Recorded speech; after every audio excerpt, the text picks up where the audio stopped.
Well, the Minnesota Timberwolves stunned the Denver Nuggets in Game 7, overcoming a 15-point deficit at halftime, the largest comeback in Game 7 history, and they did it on the road against the defending NBA champions. And there was a lot to celebrate for the Minnesota Timberwolves, and a well-deserved series victory for the substantially better team. And while massive playoff riser Anthony Edwards, who truth be told has been one of, if not the best player in these playoffs so far, laid an absolute egg in this game, scoring just 16 points on 6 of 24 from the field. It's a complete crap.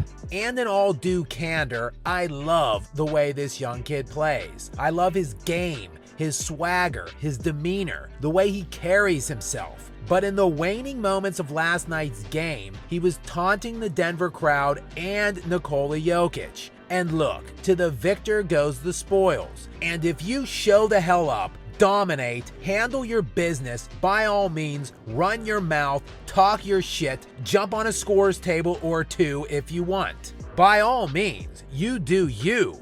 But if you show up tiny, play a minuscule game, are the predominant reason your team was in a massive hole to begin with, put your damn head down, shake some hands, and go celebrate with your teammates in the locker room.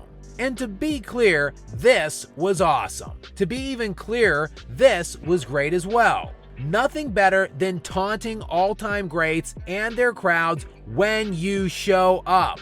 But see, now this is straight clownish behavior. When you score 16 points on 24 shots only to be bailed out by your entire team. And I do mean the entire team. The remaining Timberwolves roster outside of Anthony Edwards scored 82 points on 45% shooting, while he scored 16 on 25% from the field. This is while Jokic scored 34 points and had 7 assists on 46% from the field, while the entire Nuggets roster outside of him combined for just 56 points and 11 assists on 38% from the field. Again, kid, put your head down, shake some hands, and pop some champagne in the locker room.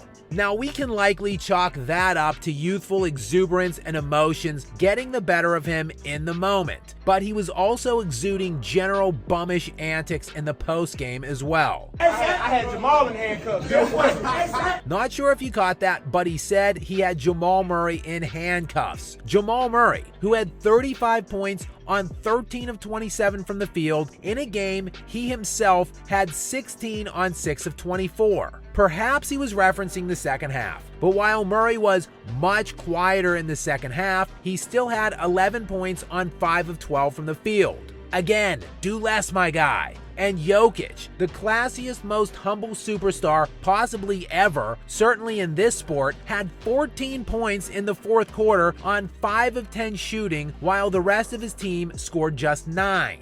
And in that final quarter, which was a 1-point game at the end of 3, Anthony Edwards had 3 points on 1 of 8 shooting, while the rest of his team had 29 on 8 of 11 from the field. Bummish antics by a classless player. And before all of you scrub trolls slither your way into my comments here on this video and start popping off about Kobe's 6 of 24 in Game 7 of the 2010 NBA Finals, let us quickly and preemptively discuss the differences between those two performances. In that Game 7 for Kobe, his 23 points led his team in scoring. In fact, it led all players on either team for the entire game in scoring. Also, his 10 points in the fourth quarter were a game high for either team. Anthony Edwards was the 5th leading scorer on the night in this game and 3rd on his own team, while 4 players on his roster outscored him in the fourth quarter. This is some LeBron James 2011 type shit.